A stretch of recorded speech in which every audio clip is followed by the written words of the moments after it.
Good morning. We're going to start our webinar in about a minute's time, just waiting for people to join. We'll start at about 1 minute past 10.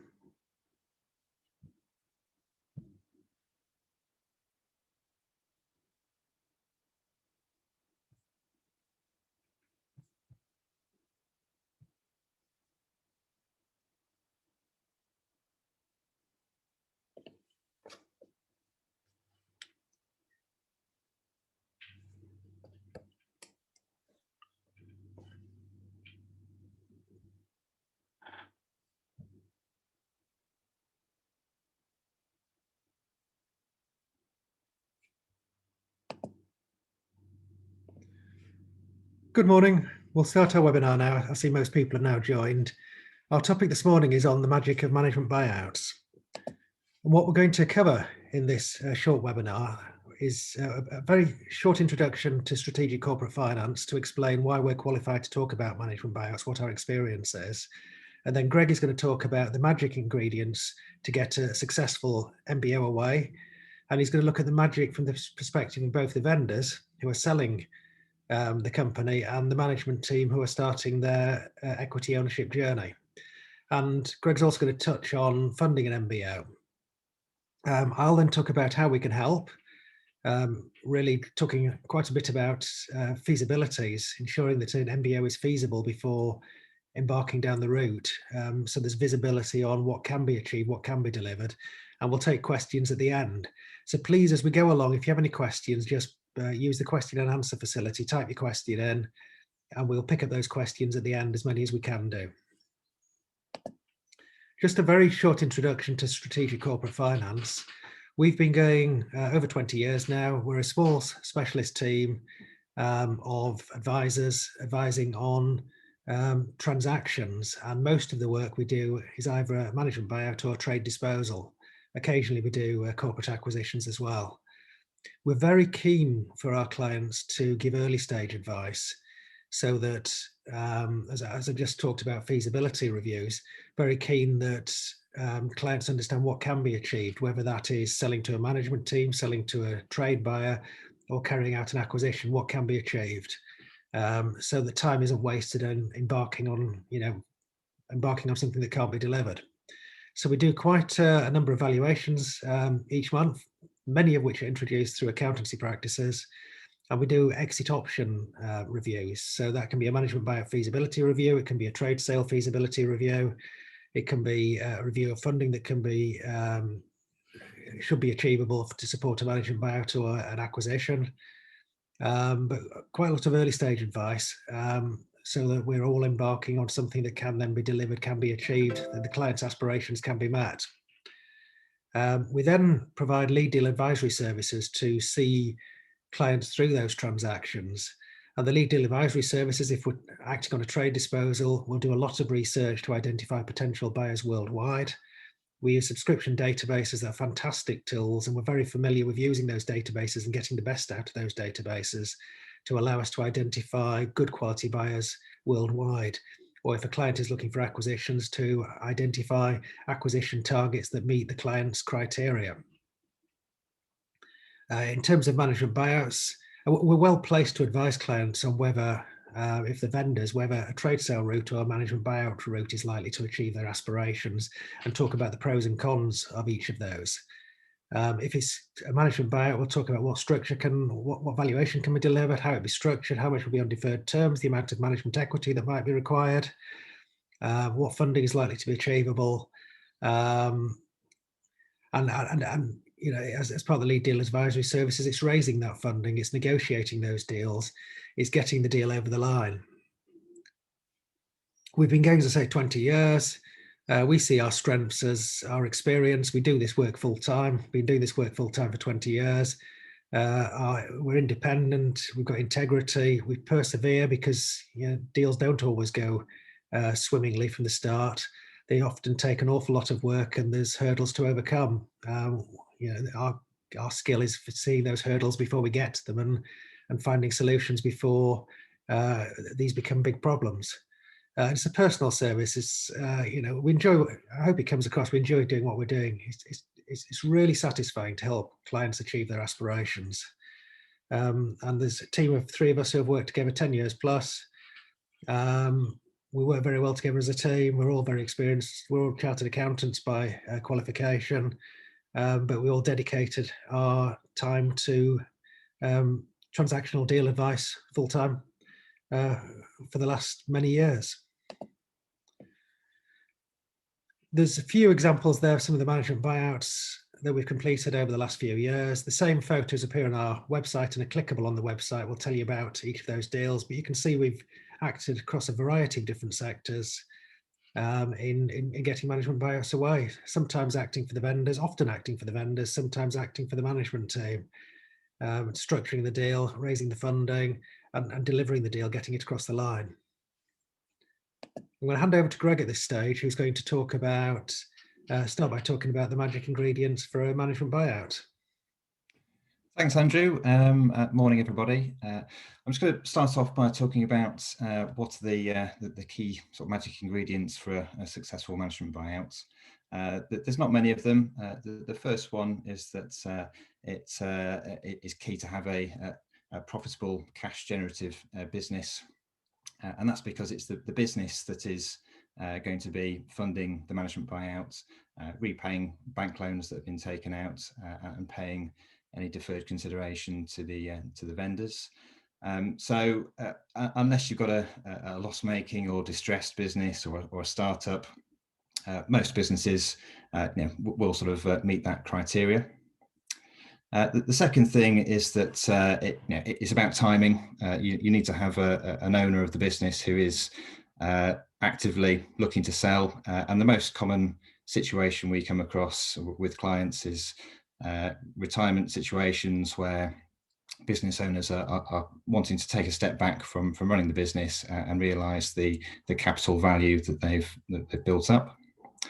And the third bullet on that list is that, as you'd expect, that there needs to be a strong, ambitious management team in the business that would want to take over the business and take it forward.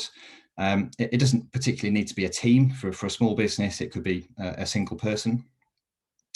The ideal would be a company where the management team are running the business independently of the owners, but in the SME world, it's rare that you come across those situations.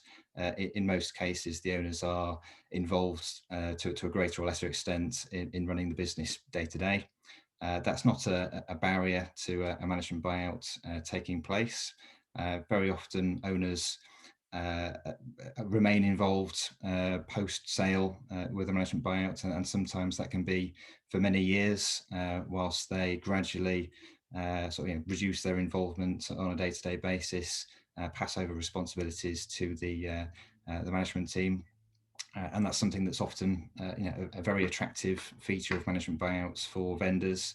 The prospect of selling to a trade buyer and then walking away after a very short handover period can be a bit daunting.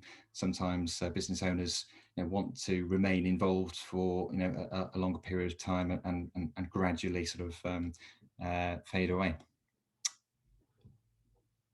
So let's move on and look at what makes a management buyout magic for vendors and owners of businesses. The first point I'd like to make is that an MBO creates an opportunity to realise the maximum value for a business. A common misconception is that finding a trade buyer and selling to another company in a particular sector will always yield the highest value for a business. And that's understandable, because trade buyers may be able to benefit from cost savings and efficiencies and drive additional value from an acquisition in that way.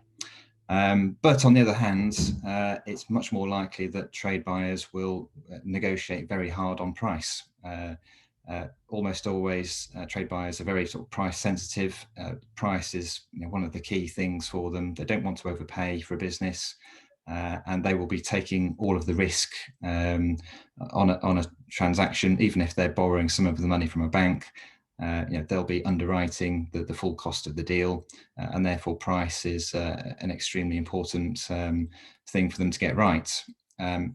contrast that with a management buyout, the price that's being paid under a management buyout is not the same thing as what the management team themselves are actually paying.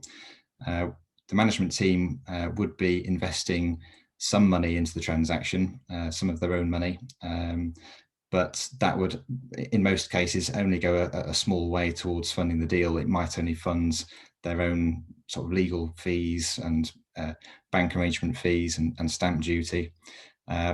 The vast majority of the funding requirements with the management buyouts is funded by the deal by the business itself. So the management team, they've got a very different perspective on how to price up a transaction compared to a trade buyer. The vendor is often in a much stronger negotiating position when it comes to setting the terms for a management buyout compared to a negotiation in a trade sale situation, and that is because in most cases the owner, the vendor, would be accepting part of the consideration on deferred terms over a number of years, and as they're part funding the deal, they're sharing in the risk going forward. And that puts them in a better negotiating position. The other thing, of course, is that the vendor it controls to an extent the timing of the transaction, and if they're not happy with the price that's being agreed under a management buyout, they've got the option of delaying a transaction for a year or two, and rather than that happening, it can work in a management team's favour to pay a bit more than they're comfortable with in order to make the deal happen sooner rather than later. So that's the first sort of reason why a management buyout can work out excellently for business owners. The second one is that with a management buyout, it gives the vendor the option of reinvesting part of their sale proceeds into the new holding company that would be formed to facilitate the management buyout. As I've mentioned previously, most management buyouts involve quite a substantial amount of deferred consideration as part of the funding structure to make the deal work. That means there's a bit of risk for the vendor as they're having to wait until they receive all of their money for their shares. In order to sort of balance the risk of that, then it's often appropriate for the vendors to invest a small part of their proceeds in the share capital of the new holding company and have a minority stake in the business going forward. And that can result in a huge sort of difference in the overall value that is received as part of the overall deal. And I'll illustrate that point with a basic example on the next slide. So I've put some numbers on this slide. Let's say that you've got a company where a £3 million valuation has been agreed for a management buyout. Typically, you might find a bank may finance maybe say half of the overall deal value. In this example, we've put £1.7 million. The management team might invest £150,000 of their own money between them. Let's say there's three members of the management team, each investing £50,000 each. And let's say that the vendors also subscribe £50,000 of share capital and take a 25% stake in the company going forward. So you've got £200,000 of equity being invested into the deal. There's £1.7 million of bank debt, and then the balance of £1.1 million is paid to the vendors over a number of years to make the deal stack up. So with this example, the total amount of cash that the vendors would receive at completion would be £1.85 million, being the bank debt plus the equity invested by the managers. This example is keeping it very simple, so I'm ignoring any sort of deal costs in these figures. They would then receive another £1.1 million on deferred terms over the next few years. The exact timing of that would depend on the performance of the business going forward. And let's fast forward things to once the bank debt has been repaid, the deferred consideration has been paid. We're maybe say 4 or 5 years into the future. At that point in time, the vendors, let's assume that the business is worth exactly the same in 4 or 5 years' time that it is at the point when the management buyout takes place. Let's say it's still worth £3 million. All the debt has been paid off, and therefore the vendor's 25% stake is therefore worth £750,000 at that point in time. So adding that to the consideration they received at the time of the MBO, the overall deal value for the vendors would be £3.7 million at a 23% premium over the £3 million initial valuation. So, I mean, that illustrates how there can be a fantastic financial return for the vendors by reinvesting part of their proceeds into the deal to help fund the deal.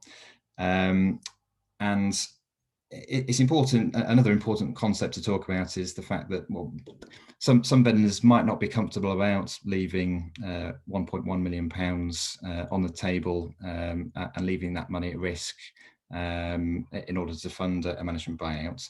But when you think about it, the vendors are often the ideal people to fund a management buyout, because they understand the business better than anybody.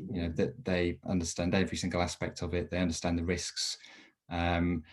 If they're not comfortable leaving their money in the business and trusting the management team and having confidence in the business that it will be able to pay that money in the future, if they're not comfortable with that risk, it's very unlikely that anybody else, a trade buyer or private equity or bank, is going to be comfortable with that risk either. Also, most vendors that are in a position where they've got a business worth £3 million, it's likely they'll be quite comfortably off already. They've maybe put enough money aside for their retirement. If they were in a situation where they could sell the business for £3 million in cash, what are they going to do with that money? If they put it on deposit with a bank, it's not going to earn any interest. With this sort of deal structure, they're getting some cash out to de-risk their position straight away, but they're also earning a very good return on the money that they're leaving in the business to fund the management buyouts. So lots of attractions there for business owners with that sort of structure. The third reason is moving away from the sort of financial aspects of the deal into more sort of soft aspects. With a management buyout, the vendors know who they're selling to. Trust and goodwill are essential components for any sort of deal, and management buyouts and business sales are no exception. If there's an existing relationship between the owners of the business and the management team, they trust each other, they want to do a deal with each other, then that kind of makes a huge difference. Contrasting an MBO with a trade sale, an MBO avoids all the time and expense and trouble of going out into the market and trying to find a trade buyer. The parties are already known to each other. That you can shortcut that whole process and move straight to agreeing terms. The overall process can be much easier compared to a trade sale. We're talking about things like the due diligence stage. Yes, if there's a funder involved, a bank providing a loan or private equity putting some money in, there will need to be a sort of a robust due diligence process. But the management team themselves, they will already know all about the business. Yes, there might be some aspects that they're not aware of, such as the tax history. Maybe they don't deal with all the sort of financial aspects of the company, but for the most part, they worked in the business, they understand it. They're not going to be too interested in a sort of a complex due diligence process. Confidentiality is another important consideration and advantage with the management buyout. is that it can all be kept in-house. There's no need to go out and talk to other companies in your industry. With a trade sale, you've always got that risk that yes, you're asking external parties to sign confidentiality agreements, but those aren't always respected, and there's always risk of gossip spreading in the market. And even if you're arranging site visits and meetings with the potential trade buyers, there's always a risk that tongues will start wagging within the company amongst staff if they see unfamiliar faces, and rumours can spread in that way. So a management buyout process on the whole is much more discreet than a trade sale process.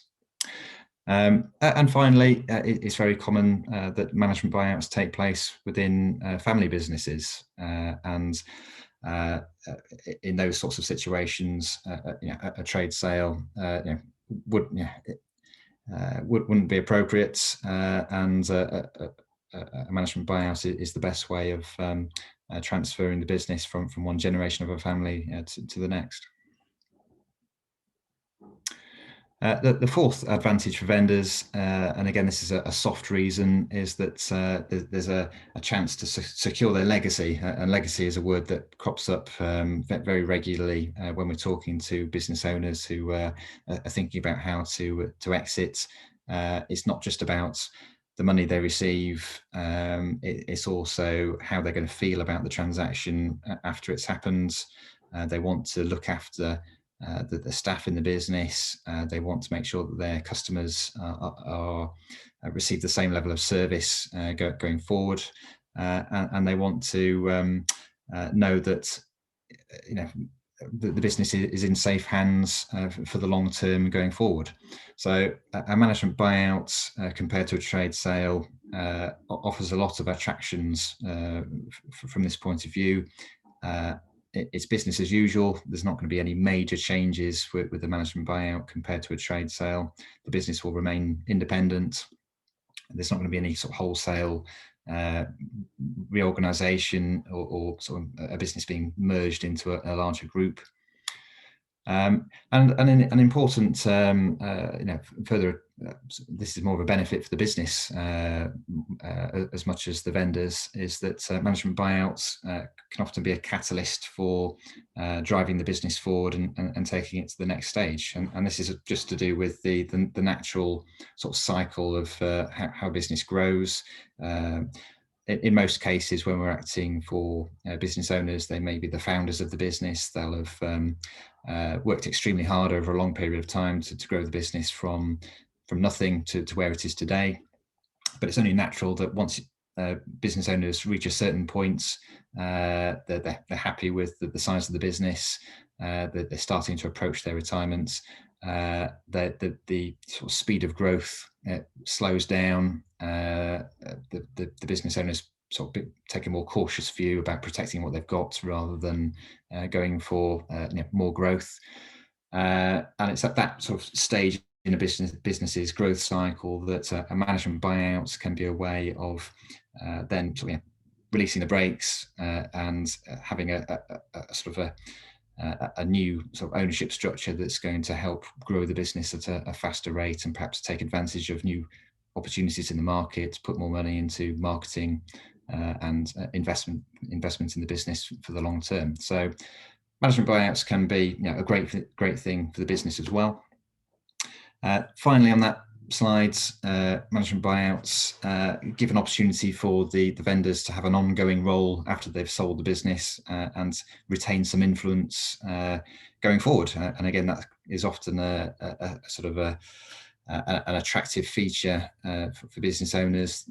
They don't always want to completely exit the business and not have nothing to do with it going forward. Sometimes an ongoing chairperson role or non-exec role is an attractive sort of feature. A further benefit, sort of magic feature of management buyouts, is that sometimes they can help a business owner sell their business when a trade sale might be impossible. And this is because some businesses might have a certain risk profile that just makes them unsellable when it comes to finding a third-party buyer. It could be that it's completely reliant on a small number of customers, and the trade buyer just couldn't take the risk of losing a major customer. It could be reliance on key individuals in the business who have all the sort of technical knowledge or market contacts, or just an overall sort of lack of visibility over future sales. It could be a contracting business where there's no sort of guarantee of winning future contracts. Those sorts of risks aren't the same for a management team. They're already working in the business, so they'll have the key sort of relationships with major customers. They will be the key people in the business, and because of that, those risks can be overcome. Also, because of the way management buyouts are structured compared to a trade sale, the management team will only be investing a sort of a limited amount of their own money. The rest of the risk would be would sit with funders and with the vendors who are being paid on deferred terms. So, because of the way the deal is structured from a financial point of view, those sorts of critical risks that can't be overcome with a trade sale can be overcome with a management buyout. I think this is the final magic feature for vendors, and that is a management buyout gives a much greater degree of control compared to a trade sale. With the trade sale, you can do some initial sort of feasibility work to try and understand how attractive your business might be to trade buyers, how much deal activity there is within a particular sector, if there's any particular issues within a business that might frustrate a trade sale. You can do some things initially to kind of mitigate the risk of going down that route, but ultimately you'd never really know how it's going to pan out until you sort of go through that process. You don't know, even if there's an ideal potential buyer who you already know about and would be a perfect buyer for your business. It could just be that the timing's wrong. There may be that they are already tied up with looking at another acquisition, or there's some other reason which means that your trade sale process isn't successful. So trade sale processes can never be guaranteed. You never know how long they're going to take, what sort of deal you're going to get at the end of them, if you get a deal at all. Compare that with a management buyout. It's possible to plan it in advance, to talk to your management team at a very early stage and help tie them into the business by agreeing a management buyout structure to work towards in the medium term. It's possible to shape the deal in advance to a degree, sort of set a price that you're happy with, determine how that's going to be funded, what sort of bank finance is going to be sought, whether or not to involve private equity, invite particular members of your management to participate, set whether you're going to retain an equity stake or whether you're going to carry on working the business for a period of time after the transaction. All of those sorts of variables can be controlled with a management buyout, and therefore you can have a much greater sort of degree of certainty over what deal you're going to sort of work towards and achieve, and how long it's going to take compared to a trade sale process. So I've talked quite a bit about all the different advantages that a management buyout offers for business owners, and they can work equally well for managers, if not better. The main reason for this is how management buyouts are funded and structured, and the gearing effect. And the gearing effect basically is that with most management buyouts, a very small investment made from the sort of made by the managers individually from their own money is then geared up using bank debt and vendor deferred consideration, and enables quite a valuable business to be purchased with a relatively small amount of your own money. So I've put a bar chart on this slide to help try and illustrate this. Again, using the same sort of example of a company that's worth £3 million, and if the management team invest £200,000 of their own money, quite typically you'll find that the other £2.8 million is funded through bank debt and deferred consideration. So you've got a very small initial investment that can grow over a relatively short period of time. 5 years is a fairly typical sort of time frame for management buyouts. You've gone from an investment of £200,000 at the point the deal happens, and then that investment would be worth £3 million after 5 years, once all the bank debt's been paid off, once the deferred consideration has been paid off. So the deal itself is funded almost exclusively by the profits and cash flows of the business, but that very small personal investment can grow at a tremendous rate. And remember, this assumes that the overall value of the business remains constant during that 5-year period. A management buyout is the ultimate sort of management incentive to put all of your efforts into growing the business and its profits. And in most cases, the value of the business wouldn't just remain flat over 5 years, that would grow as well. And that would enable the bank debt and the deferred consideration to be repaid even faster, and the management team to make an even greater return on their investment. So the financial benefits of a management buyout for the managers buying the business can be absolutely enormous. But it's not just about the sort of financial aspects of a deal. It's also about taking control, and we see many instances working with clients where the management team may be sort of frustrated with their current situation. They may want to take the business in a certain direction, maybe look to grow it faster than it currently is. This tends to be the case with family-owned businesses, maybe where the older generation are happy with the business as it is, but the younger generation want to sort of take it in a slightly different direction and grow it faster.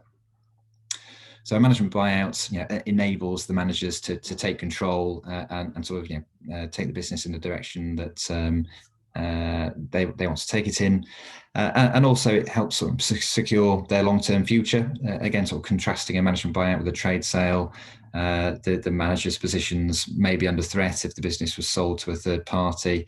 With the management buyouts, there's an opportunity to secure not just their own future, but also that of the business. And the third reason for why management buyouts can be magic for management is that it's a once in a lifetime opportunity for the managers to transform their wealth. The old adage is that you don't get rich working for other people, and a management buyout allows salaried managers to completely transform their lives. It doesn't happen overnight. Short term, there may be no difference whatsoever to the managers once they've bought their company. They may get a modest increase in their basic salary just to reflect the fact that they'll be taking more responsibility and may have needed to take out personal loans in order to fund their initial investments. But again, if say the plan is to repay the bank, repay deferred consideration within a 5-year period, then after that sort of 5 years, then there's the possibility that the managers can then enjoy the full benefits of ownership and start declaring dividends, and really be in a fantastic position. So moving on to how management buyouts are funded. This is another topic in itself, really, but just very, very briefly, as I've mentioned, it's the business that funds the management buyout, not the managers themselves, and therefore the kinds of funding that are available depend on the balance sheets of the company and how profitable it is. So we'll always look at asset-based lending as a possibility. So if the company has a strong sales ledger or a lot of stock or land and buildings, those sorts of assets on the balance sheet can be used to raise funding. In most cases, however, that's not going to go anywhere near enough to fund a deal, and then you're looking at cash flow loans. So these are sort of traditional bank loans repaid over a number of years, linked to the profitability and cash generation of a business. Again, a bank that it would never want to take on all of the risk with the management buyouts, and even if a company could afford to take out loans sufficient to pay the entire purchase price, a bank would be unlikely to be comfortable with providing all of the money for a deal. It's far more common that they might provide, say, half of the overall funding necessary, and leave maybe half of the money to be funded from other sources. Most commonly, that is deferred consideration, vendor finance, but also it could be private equity investing in a management buyout in conjunction with the bank. So it's the individual circumstances of each business will determine what the appropriate funding mix for a particular business. It's important that the funding structure has an appropriate spread of risk between banks, the vendor, and the management team. And as mentioned, the management team, they would need to invest a small amount of their own money. A rule of thumb might be that they're asked to contribute, say, an amount equivalent to 1 year's gross salary.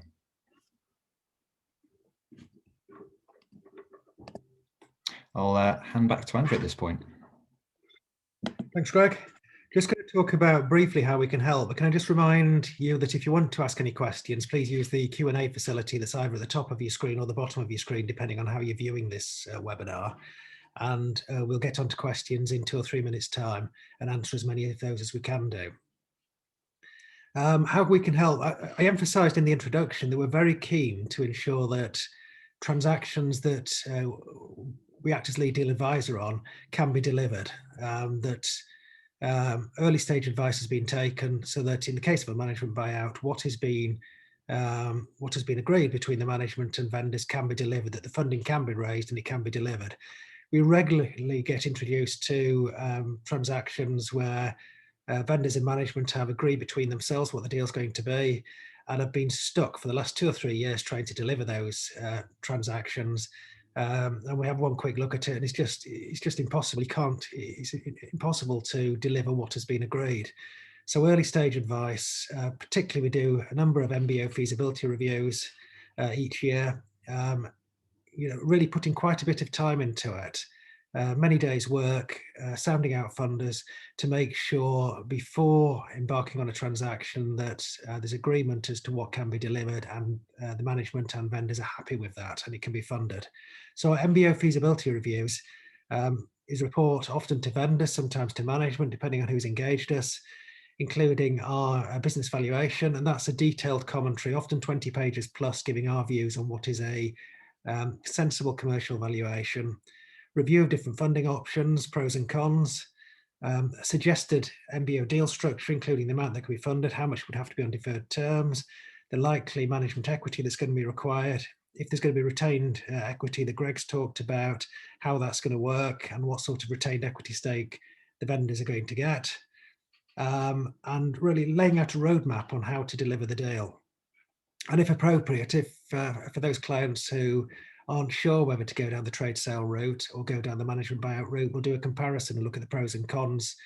Really, the essence of this work is to give our clients the information and knowledge to be able to take the right decision on how to move forwards at the right time and at the right price, and structured in the right way so that there's no failure later down the line. The deal can be delivered. I'm not saying deals are easy to deliver. There's always an awful lot more hard work needed, hundreds of hours of time often.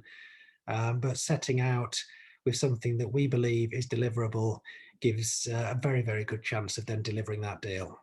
So it gives visibility over what an MBO would look like, and big help in the decision making, and often impacts on the timing. We often get asked to do these feasibility reviews with clients talking about doing the deal in 3 or 4 years' time, and once they've seen how it's going to work and that some's going to be on deferred terms over many years and there's a retained equity stake that gives an upside, often clients will then say, well, let's not wait 3 years, let's get on with it now, because it's after doing the deal, it's going to take 3, 4, 5 years to actually finish the payments to the vendors and deal with the retained equity.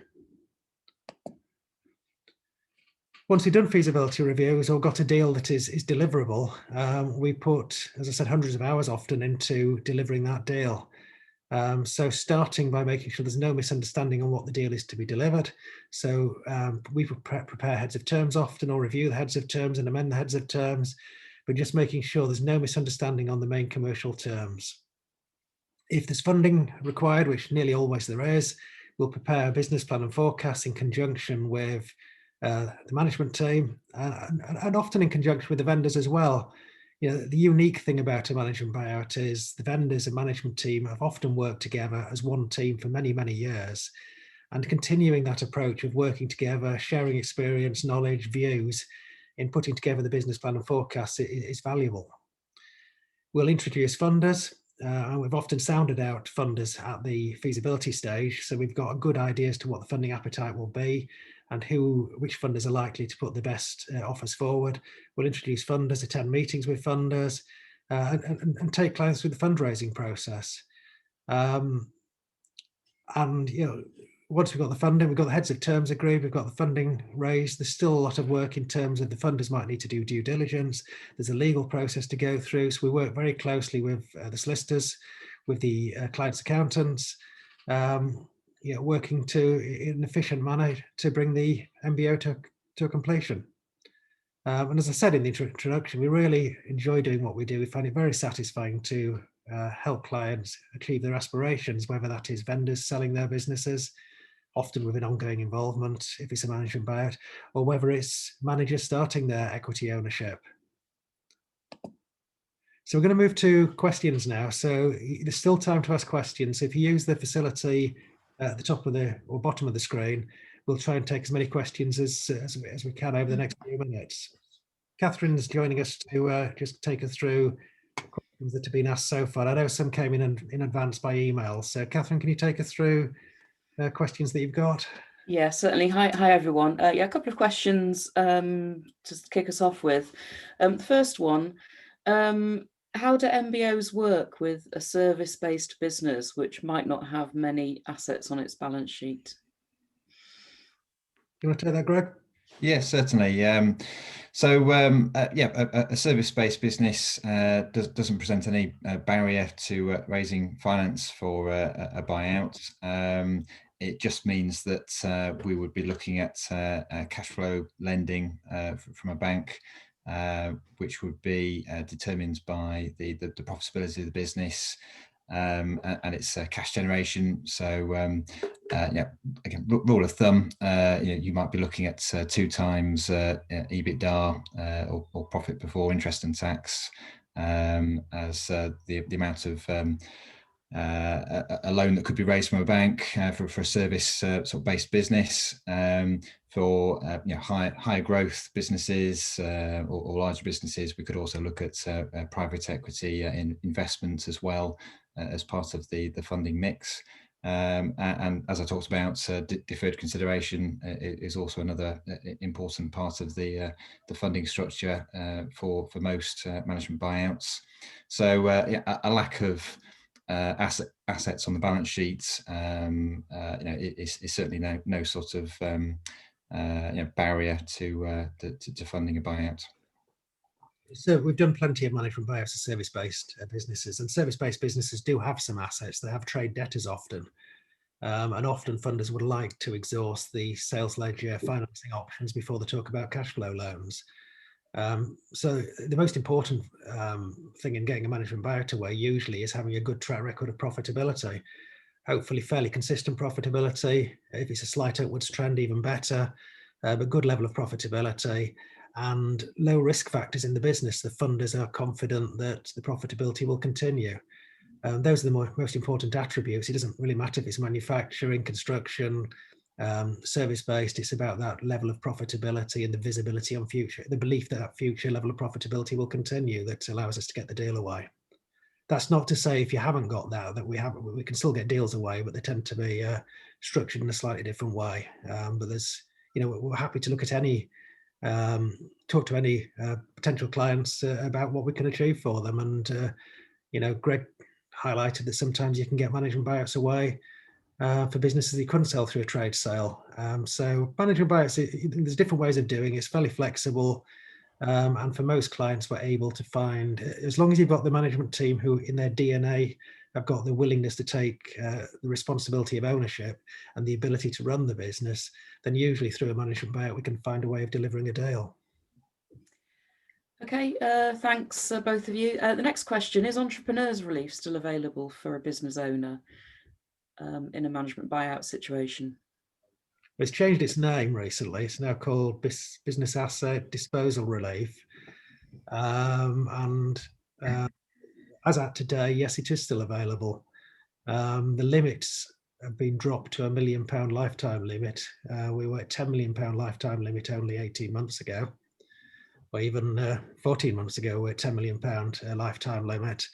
It is still available.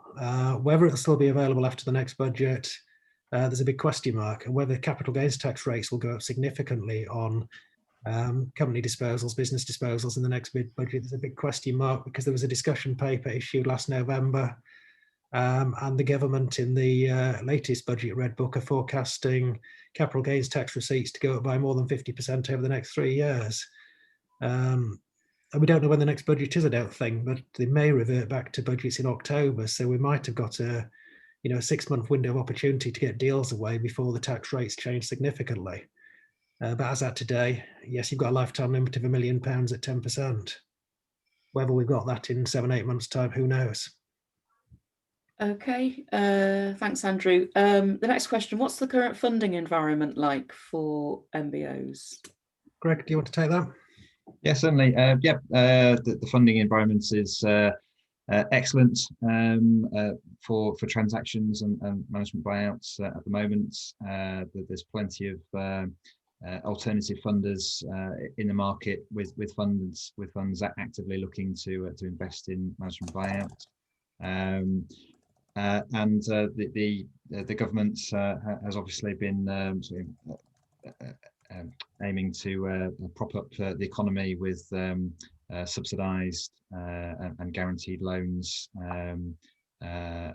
last year, and that's going to continue this year with the newly launched recovery loan scheme. And those those loans, whilst they're not they're primarily to support business and help with funding capital and growth, they can be used in a limited way to help fund management buyouts as well.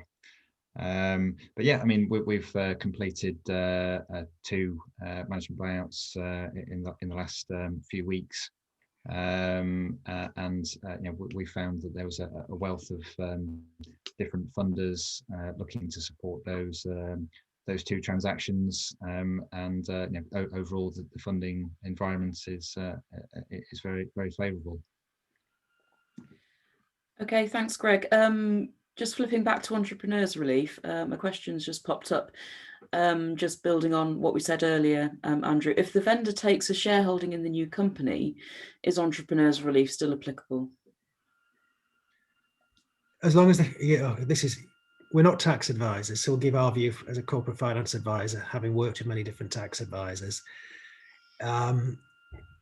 The answer is as long as you're sensible on the shareholding you take. I mean, there's two parts to this question. I'm not sure if you're asking on the initial transaction, will you get entrepreneurs relief? Or if you're looking further down the line, when you sell your retained equity in 5 years' time, will you get entrepreneurs relief? Taking the first one on the initial transaction, will you get entrepreneurs relief? The answer is usually yes, as long as you're sensible on the shareholding you take in Newco. Our starting point, we like to keep things simple. Our starting point is providing your shareholding drops by 75% from where it is now to the new shareholding in Newco, then there shouldn't be an issue at all, because you fall outside a lot of the tax avoidance counteraction legislation. So if you've got 100% now and you end up with 25% in Newco, there should be no issue with that. If you've got 100% now and you want 90% after, you've not got a chance at all, because the revenue will look through that and say you're selling to yourself. You set up a structure where you're still the controlling shareholder, you're selling to yourself, trying to change something that was taxable as a dividend into something at 40 odd percent into something that's taxed at 10%. You've not got a chance at that. So providing your shareholding drops by 75%, yep, you should be fine. Your shareholding might drop by slightly less than that, and then you do a tax clearance. Your accountants will do a tax clearance, make the case, and the revenue will often sign off on it, providing you're being sensible and it's clearly a genuine transaction where control is passing. Further down the line, in 4 or 5 years' time, under current rules, if you've got 25%, say, or even much less than that, under current rules, you qualify for entrepreneurs relief if you've not used your lifetime limit up. And given the lifetime limit's now only £1 million, you may well use that up on the first transaction. But if you haven't, when you sell your retained equity under the current rules, you may well qualify for entrepreneurs relief, although it's not called that anymore again. But we're expecting a major overhaul of capital gains tax legislation, capital gains tax rates, possibly in October, possibly in March. So at the moment, we can't even look forward 7, 8 months and say with certainty what the tax rates are going to be on a business disposal. 5 years down the line, we've no idea. But at the moment, under current rules, we would do, yes, if you've not used your lifetime limit up. Okay, thanks, Andrew. Next question. It's to us. It asks, who do we act for in an MBO scenario, the vendor or the MBO team? It depends. It depends who's engaged us. We often find ourselves acting for the vendor. Having said that, because the vendors are driving the transaction. The vendors are saying whether the transaction is going to take place. The vendors are saying whether the transaction will take place selling to management. The vendors really need the initial advice on what can be achieved and a comparison with a trade disposal. So we often find ourselves acting for the vendors because they're in the driving seat. They will make the deal happen. And the vendors need confidence as to what the deal can be delivered. If we're acting for the management team and we raise the funding, the vendors will always a question mark. Could you have done better than that? Was the better funding offers out there? Could we have done it at less deferred consideration? So probably in 2/3 of cases, we find ourselves acting for the vendors in, working with them on the feasibility as to what can be achieved, often before the management team have told it's a real definite possibility. I mean, the management team will often know that it is a possibility, but not that it could happen soon. We'll work with the vendors, map out the valuation can be achieved, what funding can be achieved, how much should be on deferred terms, etc., to give the vendors good visibility before they say, yep, let's talk to management and get this happening. But in probably 1/3 of cases, we act for the management team. So Greg has just referred to 2 deals that we completed, 2 fairly substantial deals with a substantial fundraising that we completed in the week up to budget day, because we were expecting in the budget in March, the capital gains tax rate could change. In one case, we acted for the vendors. In the other case, we acted for the management team. So it depends. But really, if the management and vendors are talking together and they want to explore a management buyout, it's often best for us to act for the vendors, because they're the ones who need convincing to sell. They're the ones who need certainty on what funding can be achieved. They're the ones that, they're selling their business for many millions of pounds, whereas the management team are probably paying 100,000, 200,000 to buy it. So the risk profile is different, and we find it tends to work better in getting the deal away if we act for vendors, but very happy to act for management as well. Okay, thanks, Andrew. That's all for questions for now. Do you want to talk about future webinars coming up, Catherine? Do you have those to hand? I can do. Just bear with me. Another question just popped up just in the nick of time. We'll just cover this one. What typically is the cost for providing a business valuation? If it's a single trading business, single company, although if there's just a dormant holding company, that doesn't influence it, we charge £3,750. And for that, we get under the skin of the business and understand the business and produce a report that's typically 20+ pages, including detailed commentaries and all the detailed calculations. Giving a robust commercial valuation based on our experience in dealing with transactions day in, day out. Our valuations tend to be accurate, and it gives clients a very good understanding of how their business will ultimately be valued when they come to sell it. Great, thanks, Andrew. Right, I'll move on to future webinars that we're running. Today is a series of 4 topics that we do webinars on.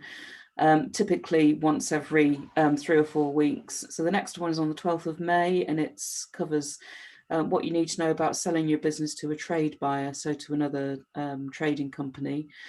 10th of June, we talk about exit options, where we compare a management buyout to a trade sale. 29th of June, we're talking about company valuations.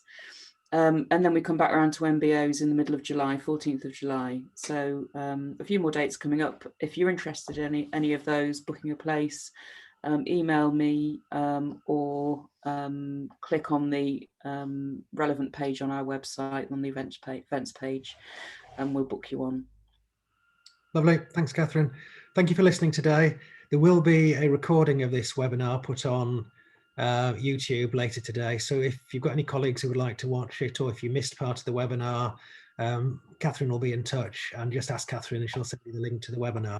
Thank you for listening, and I'm going to end the webinar now. Thank you.